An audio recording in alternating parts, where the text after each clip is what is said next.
Bonjour, enchanté, Jordan Legrand, directeur général au sein de la direction interdépartementale des routes d'Île-de-France. Alors, concernant mes missions, j'assure avant tout du bon fonctionnement de ce service public, que ce soit de l'organisation sur le plan financier, économique et humain, ou bien encore de la supervision de mes effectifs aux côtés de mon équipe de direction. Pour finir, je suis également en charge de la direction des ressources humaines au pôle de recrutement de la DIREF.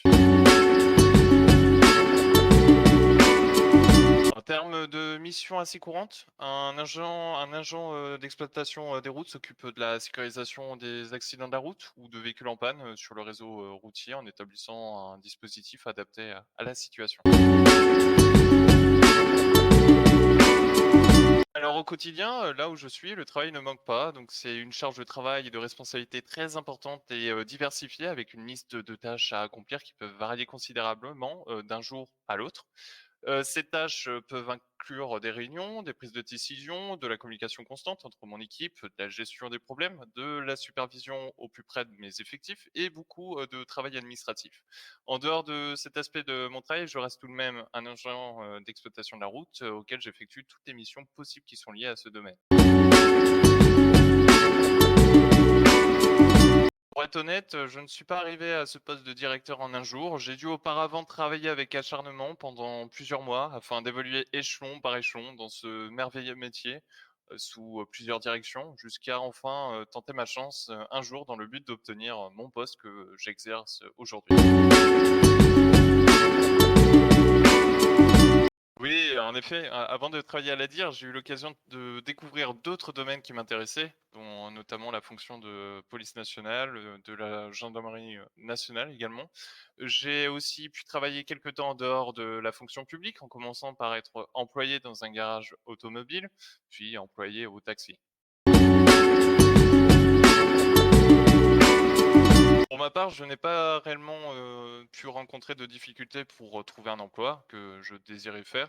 Il faut simplement s'accrocher et se donner, les moyens pour y parvenir. À dire, il est totalement possible d'évoluer en passant d'apprenti patrouilleur à patrouilleur expérimenté jusqu'à chef patrouilleur, comme, j'ai pu en faire les frais par le passé. L'évolution peut aussi, ouvrir d'autres portes, si ce n'est de l'augmentation salariale ou de nouvelles formations proposées. Et enfin, il est notamment envisageable d'évoluer, plus haut en rejoignant, l'équipe de direction. Évidemment, à mes yeux, je considère la DIR comme une seconde famille où j'y passe énormément de temps. Je finis quand même par créer des liens forts avec mes effectifs et eux également dans un cadre quand même professionnel, ce qui contribue à renforcer la cohésion et la motivation de l'équipe. Mais pour vous répondre, l'ambiance reste généralement positive et favorable quoi qu'il se passe. Concernant les comportements des usagers face à la DIR, donc ça varie considérablement selon les situations et les circonstances. Mais je me dois être le plus sincère avec vous et ne pas vous mentir que l'incivilité au volant ne facilite pas le travail de la DIR et elle est très importante par rapport à ce qu'on pourrait s'imaginer. Pour vous donner des exemples de comportements, je peux vous citer les inconscients des risques de la route qui ne respectent pas justement le code de la route. Ça m'arrive aussi souvent de voir des usagers rouler en contresens sur l'autoroute afin d'éviter nos déviations à l'occasion d'un chantier public ou encore en voir s'arrêter en plein milieu de la voie en raison de la présence d'un accident de la route, sans prendre pour autant en considération des risques d'un éventuel suraccident.